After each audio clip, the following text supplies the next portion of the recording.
DIABINHO, CHARMOSO, the devil who forgot how to burn. Episode 1, Pride, the mirror that eats names. Aikido sweats. The air is wet cotton, and the Malecon smells like diesel and fried fish. Adrian sets up a booth between a tattoo parlor and a woman selling monkey teeth charms. His sign, Retratos del Alma, 20 soles. Tourists sit. He drags charcoal over paper, and their faces come out wrong. Too many teeth, eyes like wet stones. They laugh, tip him, leave. Cecilia finds him by sound. The river, the way his voice doesn't echo right. She's 19, blind since a fever at 6. She sees with her fingers, with the air on her skin. She runs her hand over a copaiba leaf he dropped. "You don't breathe like the others," she says. "No one ever notices," Adrian says. He's lying. He pulls out the obsidian, a shard from Mater de Dios, black as a drowned sky. He tells her it's a mirror. In truth, it's a lung from hell. It inhales souls. "Hold this. Tell me what you see." She sees it. Not darkness. Herself, standing on the Plaza de Armas in Lima, crowned in gold, thousands on their knees. Her face serene and cruel. "You were meant for more than a stilt house," Adrian purrs. His fingers brush her jaw. His skin is river cold. "Say my name. Be mine. I'll make the world kneel." Cecilia tilts her head. She touches his face instead, finds a scar he doesn't remember getting. "My abuela says pride is a boat with no bottom. You can row forever and still sink. Then who are you, if not admired?" "Just Cecilia. That's enough." The obsidian cracks, a sound like ice breaking inside Adrian's skull. A name burns out, Malfaz, the poet he tricked in 1342. The first, gone. He staggers. She catches his wrist. Her touch is warm. It hurts. That night, he sleeps in a room above the market. The broken obsidian reforms in his pocket. It whispers his old name in Shipibo, a language he's never learned. In Cecilia's dreams, a single star appears over a dark shape.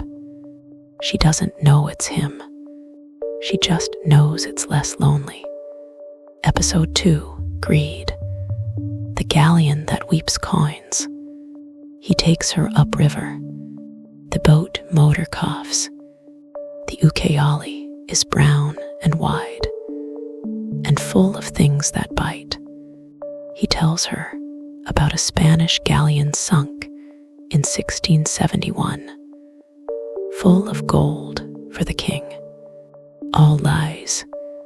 He made it up 10 minutes ago. He wades into the mud and speaks a word that tastes like copper. The river pulls back. A rib cage of wood rises. Inside, coins stamped with faces that scream when you touch them. Relics, a crown of thorns that drips black oil. "Take it," he says. Your abuela stops grinding yucca with bleeding hands. You eat meat. You sleep without rain in the roof. All you do is come with me. Cecilia kneels, but her hands find a child's wooden cross instead of gold. She presses it to her lips. Then she presses it into Adrian's palm. "You're shivering," she says. "Here. It's warm. It's all I have." He drops it. The gold turns to silt. The galleon collapses with a sigh. He forgets what never enough felt like. The hunger in his chest goes quiet. It's worse than the hunger. Back in Iquitos, she gives her last coin to a man selling hand-drawn ayahuasca maps outside the cathedral. "For your daughter's medicine," she says. Adrian watches. In her mind, his hands glow like coals at dusk. He hates it. He wants to smash them. That night, the river brings him a gift. A single gold coin on his pillow. It whispers mine when he closes his eyes. He throws it in the river. It floats. Episode 3, Lust. The Maloka with no exit. He builds her a Maloka deep in the jungle. No nails, just vines and shame. Inside, a hammock, candles that smell like jasmine and blood, and him. "You deserve to be touched like you're holy," he says. His mouth is too cold. His kisses taste like smoke and old churches. He pins her wrists. The vines tighten. No doors, no windows, just the sound of cicadas screaming. Cecilia doesn't fight. She reaches up and kisses his forehead, right between where horns would grow if he still had them. "I want the man who stays after," she says against his skin, "not the hunger that leaves." He recoils like she's fire, because she is. Lust peels off him in strips. He forgets every carnal sin he ever committed, every body, every lie whispered in the dark. The memories slide out of him and hit the dirt floor like dead snakes. His body feels hollow, clean. It's obscene. After he can't look at her, she finds his hand and puts it on her chest. "Your heart's beating like a scared animal." "Why?" "Because I'm becoming one," he admits. "Devils don't have hearts. Humans do.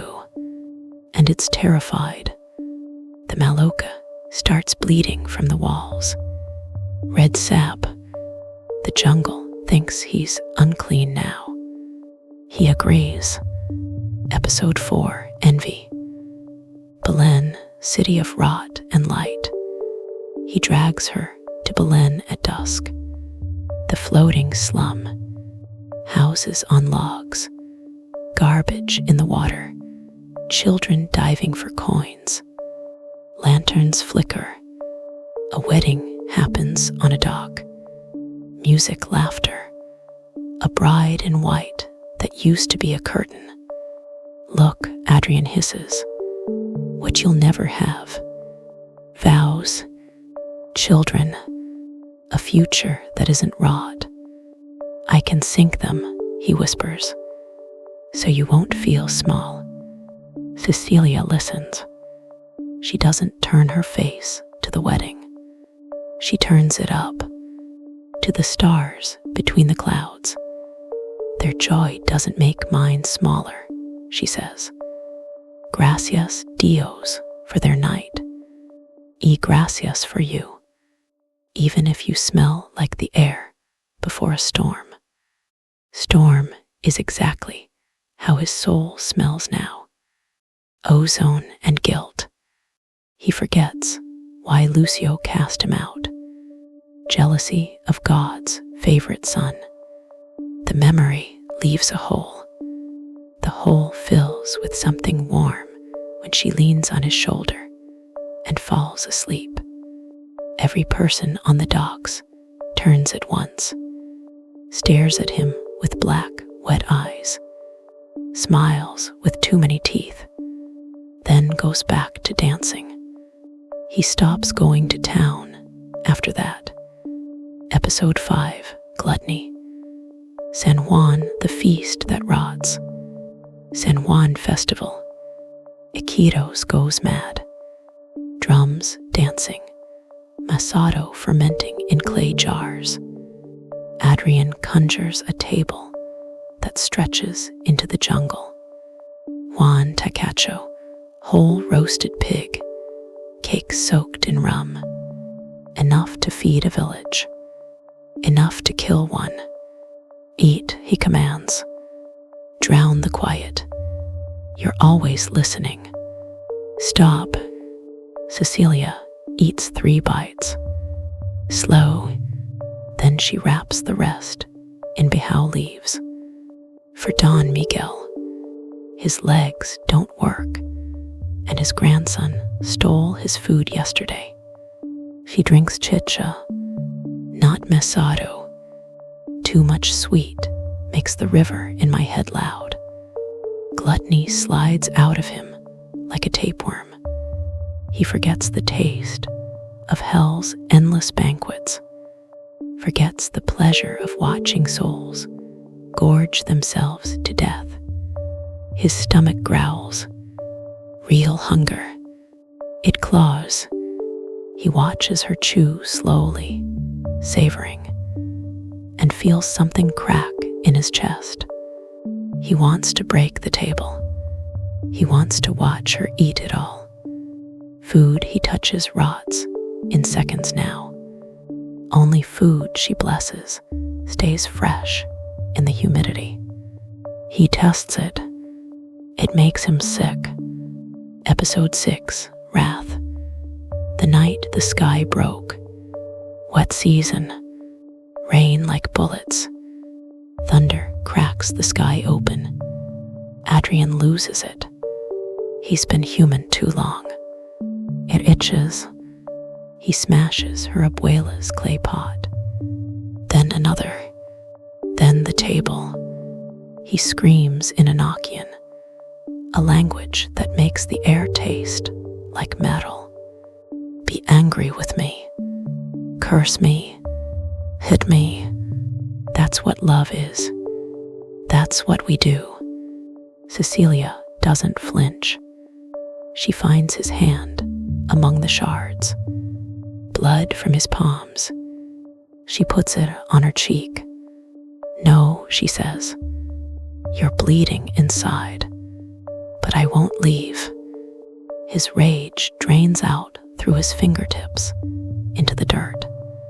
He forgets the war in heaven, forgets the sword, forgets the moment he chose to fall. All that's left is this animal, broken need to keep her safe from everything, even himself, especially himself. He cries. Devils don't cry. The tears burn his cheeks and sizzle where they hit the floor. Where they fall, black camu camu flowers sprout overnight. They whisper her name backwards. He rips them out every morning and burns them. They grow back by noon. Episode 7, Sloth. The hammock that wants you dead. Rain for 9 days straight. The world is gray and drowning. Adrian lies in the hammock next to hers and whispers into her hair. Nothing matters. The river will take the house. The city. Everyone. Just stay here. Rest. Despair with me. It's easier. Cecilia gets up. Her hands find the loom her abuela left her. She spends all night weaving baskets by touch. For the market, for food, for something. At dawn, she crawls into his lap, exhausted, smelling like wet fiber and determination. See, the river kept moving. So did we. The last chain snaps. Adrian forgets he's a devil, forgets hell, forgets Lucio. He remembers only his name is Adrian. An old curandera found him crying by the river when he was 9. He loves Cecilia. He wants to marry her. He wants to spend his life describing sunsets to her. He proposes with a ring braided from the black camu camu stems. She says yes. In her mind's sight, he's not dark anymore. He's light, blinding, painful, holy light. It hurts to look at. She reaches for it. He catches her hand and presses it to his mouth. He's crying again. He doesn't know why. Episode 8. The Wedding plus Lucio's Offer. Panchana District. Small church with peeling paint. Rain hammers the tin roof. Cecilia collapses at the altar, mid-vow. Fever burns her up from inside. Doctors at Akito's Regional Hospital say unknown pathogen, multi-organ failure. Hours maybe. Rainy night. Adrian runs home for medicine. Knock on the door. Lucio stands there, dry, in a linen suit that costs more than the whole block. He looks like Adrian, but older, sadder, with eyes that have watched worlds burn. Hijo, he says. He touches Adrian's hand. Memory floods like sewer water. Hell. The paperwork. The screaming. His real face, horns, ash, wings made of blades. 2 choices, Lucio says, voice gentle. That's worse than cruel. Come home. I cure her, but I rewrite her. She lives, but she'll never remember you. The man you became. The love. Gone. Or stay. Watch her die. Remember every second for eternity. That's what humans call love. Enjoy it. Adrian doesn't answer. He runs out into the rain, to Ucayali, to rumors of a Shipibo village deep past Atalaya. They have a spring. They have ayahuasca. They have healing older than the world. He tells Cecilia to wait. Even if I have to steal from God, I'm coming back. She can't hear him. She's unconscious, but her hand tightens on his for a second. Episode 9, the ayahuasca purge. Worse than hell. Ucayali River Basin, Shipibo Village. Night of no moon. The flood took his boat at 2 a.m. The Ucayali didn't roar. It just opened its mouth and swallowed him. Adrian woke on dirt that smelled like copper and rot. A Kane-patterned hut. The walls were painted with lines that hurt to look at straight. Shipibo women burned copal. The smoke didn't rise. It crawled along the ceiling like fingers. The chief was ancient, face tattooed with geometric scars that shifted when Adrian blinked. He looked at Adrian and saw through skin. Through the human mask Adrian didn't know he'd grown. Saw ash and horns and paperwork. Hijo del Diablo, the chief said, voice like dry leaves. But your soul hews its light. A la ciega, can you save her? Adrian's throat was sandpaper. The chief didn't answer. He ladled something black from a pot that was older than the village, older than Spain. The brew moved like oil and stared back. "This is Nishi Pae," a woman whispered. "The vine of souls. It will make you be everyone you've hurt. You'll live their deaths. Most demons don't survive the truth." She pressed the gourd to his lips. "If you're still a devil, you'll shatter. If you're a man now, you'll just wish you had." Adrian drank. It tasted like the earth after lightning, like copper and regret and the bottom of the river. Then the Icarus started. One, the drowning. The women sang in Shipibo. But Adrian didn't hear words. He heard Lucio laughing. He heard Cecilia, 6 years old, fever burning her eyes, whispering no to something cold in her room. The Maluka walls fell away. The jungle became a cathedral made of bones. He was no longer Adrian. He was Malfaz, 1342, Florence, a poet with ink-stained fingers, and a debt he couldn't pay.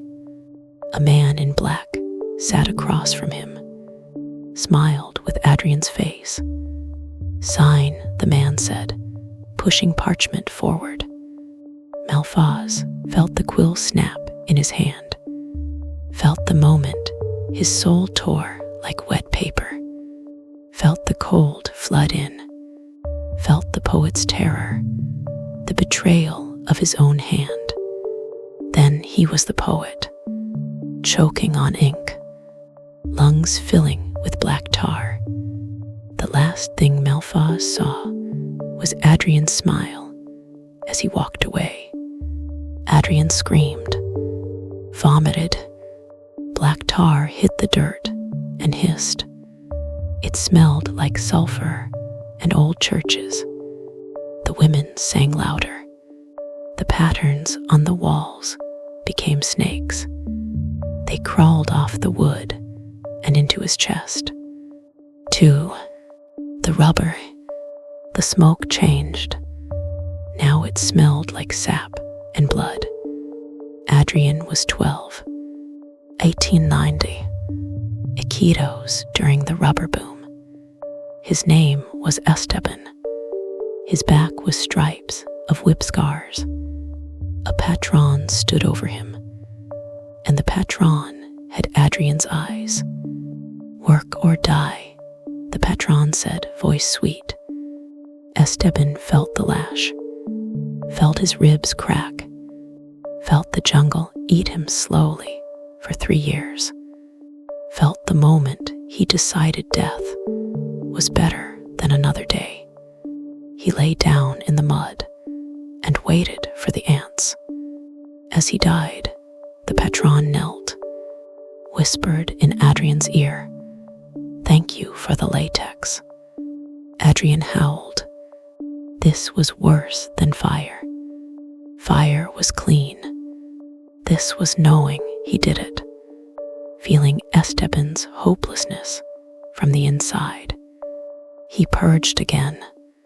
This time it wasn't tar. It was teeth, dozens of them, small and human, clattering on the floor. The women didn't flinch. One of them picked one up, kissed it, buried it outside. 3. The blind girl. The Icarus shifted, became a lullaby. Cecilia's lullaby, the one her abuela hummed. Adrian was 9 again, but not him. He was it, the cold thing, the smiling thing that leaned over Cecilia's bed. The night, her fever spiked to 41 degrees Celsius. He felt his own hand reach out, felt the intention behind it, take her eyes. She'll suffer more if she can see what she's losing. He felt Cecilia's terror, felt her tiny body try to curl away, felt the moment her sight burned out, not from fever, but from him.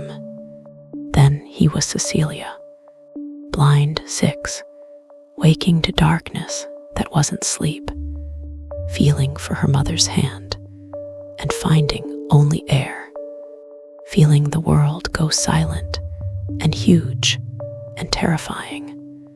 Adriana's Cecilia screamed for hours that felt like years. The women held him down as he thrashed. One sang directly into his ear, her voice a thread pulling him back from the dark. He died here too, died as a child who would never see sunlight again. When he came back, his skin was human, sweat not ash, tears not smoke, but his chest felt like it had been opened with a machete. For the purge, he thought it was over. It wasn't. The women brought more brew. You have to drink until there's nothing left to lie about, the chief said. Adrian drank and died 4 more times. He was a mother in Lima who sold her daughter because Adrian whispered, "She'll be better off." He felt the daughter's confusion. He was a priest who lost faith because Adrian spent 40 nights whispering doubts. He felt the priest's empty church. He was every soul, and each one, at the moment of breaking, looked up and saw Adrian's face above them, smiling, promising, lying. He vomited until there was nothing left but bile and light. The light hurt. It came from inside him. The last vision wasn't death. It was Cecilia, grown, blind, laughing on the Ucayali dock. Her face turned to the sun she couldn't see, and over her, like a second skin, was a silhouette of light. His shape, broken, glowing, kneeling. The Icaros peaked, then stopped. Silence. Adrian lay on the dirt, chest heaving. He was human. He had sweat. He had a pulse that stuttered. He had grief that felt like drowning. The chief knelt, touched Adrian's forehead with a thumb stained blue from plant dye. "Now you can walk on holy ground, but it will hurt. Every step." Adrian tried to stand. His legs shook. He was heavier now, not with sin, with remorse, with love. 2 young villagers stepped forward to guide him. One whispered, "Your soul screamed." The jungle heard. Outside, dawn broke over the Ucayali, pink and gold. Adrian had never seen a sunrise before. Not really. He fell to his knees and wept for it, for all the sunrises he'd made people miss. He was pure, not innocent, pure like a bone bleached in the sun, hollow, clean, ready to break. And somewhere downriver, Cecilia's fever spiked higher. Adrian ran. Episode 10. The banana peel plus erasure. Iquitos Regional Hospital. 3:17 a.m. Rain like nails on tin. Adrian didn't feel his legs. He felt Cecilia. The 2 Shipibo guides ran beside him through flooded streets, water to their knees. The jungle behind them screamed with howler monkeys. Like hell was upset he'd left. His hands shook around the bottle. Not glass, crystal grown from the spring. Inside, liquid light. Thick, gold. It moved like a living thing, pressing against the sides, humming. It smelled like Cecilia's hair after rain. Hurry, Hermano, one guide panted. The river is rising. Adrian could hear her, not with ears. In his chest, her heartbeat was arrhythmic, slowing, each beat further apart, like she was walking away down a long hall. He burst through the doors of the hospital. Fluorescent lights buzzed. The air smelled like bleach and death, and overripe mango from the market outside. A doctor saw him and aged 10 years in a second. Senor, where have you been? She is dying. We called the priest. Adrian didn't stop. He shoved past, down the hall, past rooms where people coughed blood and whispered prayers, past a woman who reached for him, and he saw, for half a second, her soul black and full of holes. He didn't stop to heal her. He couldn't. Room 4B. Cecilia. She was gray, not pale, gray like ash left after a fire. Her lips were blue. The machines beeped slower. Slower. The nurse was already pulling the sheet up to cover her face. No. His voice broke the glass in the window. He ran to her bed. Her hand was cold. He pressed the crystal bottle to her lips, thumb already on the cork. 1 second, 1 breath, 1 miracle. Time stopped. The beeping froze mid-tone. The nurse's hand hung in the air. Rain hung outside the window like needles. Lucio stepped out from behind the curtain. He wasn't wearing the linen suit anymore. He wore Adrian's face, but older, tired, eyes that had watched universes be born and die. No horns, no fire, just a father looking at a son who'd made the wrong, beautiful choice. He didn't gloat. He looked sad. Hijo, Lucio said, voice soft. That was worse than screaming. Adrian's thumb stopped on the cork. He couldn't move. Time had him by the throat. A demon cannot step on sacred ground, Lucio whispered. He knelt. The floor around Cecilia's bed glowed faintly. The tiles were old, laid by missionaries 300 years ago. Consecrated. You would break yourself. It would hurt more than the fire, more than hell. You would make me sick and scream forever. A devil cannot step on holy ground, son. You would unravel.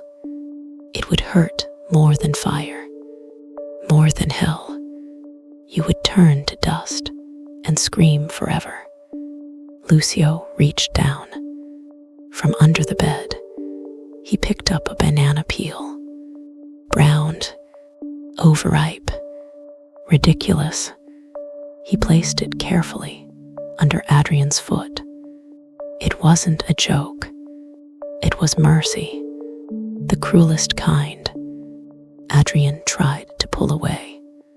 Couldn't. The cork was half off. Light was leaking out, burning his fingers. Fulfill your promise, Adrian whispered. Tears cut tracks through the grime on his face. Fulfill your promise. Lucio's face crumpled for half a second. The Lord of Hell, heartbroken.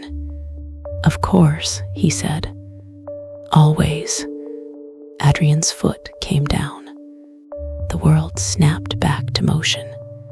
He slipped, not dramatically, just a small slide. His ankle twisted. The crystal bottle flew from his hands in slow motion. He saw every facet of it spinning, saw the light inside panic like a trapped animal. It hit the tile floor. Glass didn't shatter. It screamed, a high musical sound like a choir dying. Then silence. The liquid light hit the floor and didn't pool. It ran, like water finding a crack, straight into Cecilia's mouth, into her nose, under her eyelids. It sank into her skin, and her chest arched off the bed. Her eyes snapped open, not gray anymore, black then brown, then alive. She gasped, a sound like the first breath after drowning. Color flooded back into her lips, her cheeks. The machines went wild, then steady. She was alive. Adrian was on his knees in the broken glass. Blood mixed with light on the floor. He reached for her hand. Now what?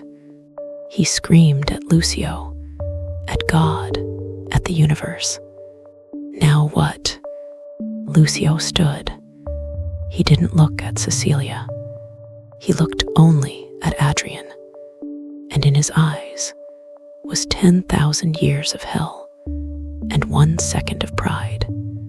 A casa, Lucio said. Home. Adrian crawled forward. Glass cut his palms. Fulfill your promise, he whispered again. He was begging now. A devil begging. She lives. That was the deal. Lucio knelt, took Adrian's bloodied hand. His touch was cold, but not cruel, almost gentle. Of course, Lucio repeated. I promised she would live. I never promised you would stay. Then he pulled. Adrian didn't burn. He unraveled. It started at his fingers. Skin turned to smoke, then to words, then to nothing. He looked down and saw his own bones were made of names. Every name of every soul he'd taken. They were burning off him, one by one, like pages in a fire. He tried to scream. No sound came out. Devils don't scream when they are erased. Only humans do. He looked at Cecilia. She was sitting up now, confused, nurses crowding her. She looked right through the space where he was kneeling. But for half a second, before the light faded, she turned her face toward him, like she heard something, like she felt warmth on her cheek. Adrian, she whispered, not a memory, an echo. Then she blinked, and it was gone. Lucio stood. Adrian was smoke now, waist down, then chest, then just a face. Lo siento, hijo, Lucio said. I'm sorry, son. The last thing to go was Adrian's eyes. Black, wet human eyes. They held Cecilia's face for one final second. Then they were gone. The room smelled like ozone and bananas. The nurse crossed herself. The doctor said, Milagro. Cecilia touched her chest, where the light had entered and frowned, like she'd forgotten a dream.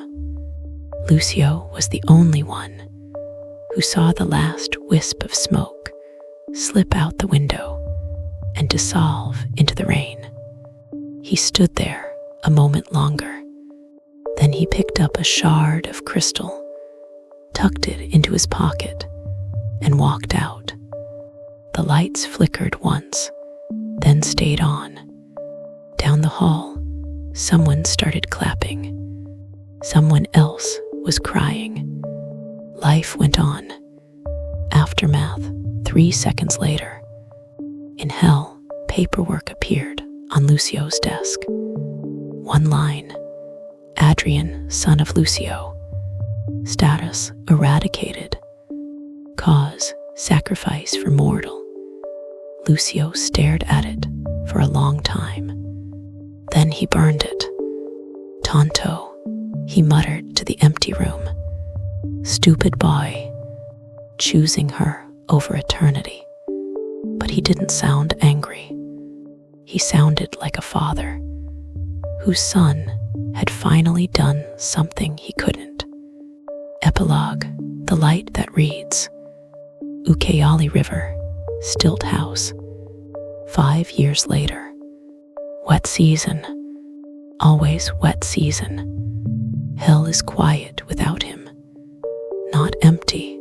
Hell is never empty. The paperwork still screams. The ash still drifts. But the screaming sounds different now. Like someone removed the worst frequency from it. Like a choir with one voice missing.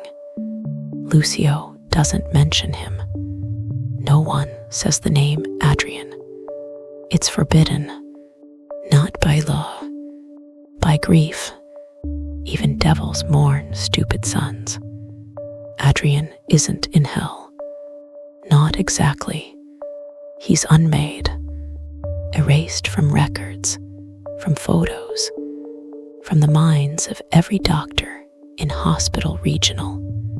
Cecilia's medical file says idiopathic crisis, spontaneous remission, no next of kin present. But hell is bureaucracy, and bureaucracy is lazy. It can erase a man from existence. It can't erase love from the universe. And love, Adrian learned too late, is the most unhinged magic there is. So every night, when the world above sleeps and the river rises, Adrian slips out. He's not smoke. He's not ghost. He's a light, not holy, not demonic, just light, like the first hour of dawn before the sun decides what it wants to burn that day. It hurts to be. It costs him. Every minute, topside feels like being flayed by kindness. But he does it. He comes to her stilt house on the Ucayali. She's older now, 24, still blind, still sees with her fingers, with the air on her skin, with the way the river smells when it's angry. She lives alone now. Abuela died 2 years ago. Cholera. She buried her herself. The nurses at the clinic think it's habit. The way she turns her face to the river window every night at 11:43 p.m., exactly when he arrives. He doesn't knock. He doesn't need to. The house remembers him. The floorboards don't creak when the light passes over them. The black camu flowers that grow under the house in the wet season. The ones that whisper her name backwards. They lean toward the window when he's there. Tonight, the rain is heavy. It hammers the palm roof like 1,000 angry fists. She's asleep. Mosquito net, thin blanket, Bible in Braille by the bed that she can't read because she's too tired most nights. The light slips through the slats. It pools on the floor. Then it rises, takes the shape of a man who isn't there. Adrian can't touch anything. If he tries, his fingers pass through. Except paper. He can touch paper. And sound. He can touch sound. So he reads to her. He picks up her battered book of fairy tales. The pages turn by themselves if you weren't looking close. His voice is no voice. It's the feeling of being safe. It's the sound rain makes when you're inside and warm. It's the memory of a forehead kiss between where horns used to be. Tonight, it's the little prince. She loved that one when she was human and could remember him. He knows. Grown-ups never understand anything by themselves. The light reads, and the air around her warms by 2 degrees. And it's tiresome for children to be always and forever explaining things to them. She stirs in her sleep, turns her face toward him.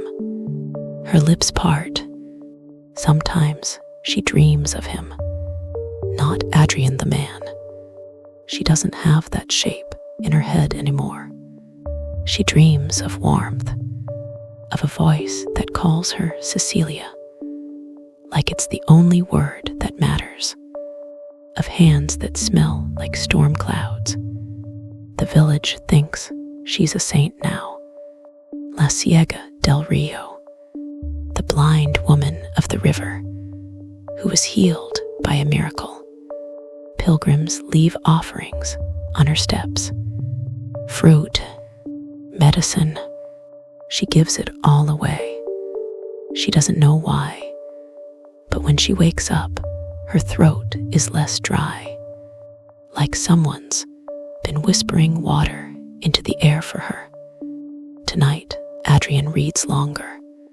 He's greedy for it, for the way her breathing slows when he gets to the part about the fox.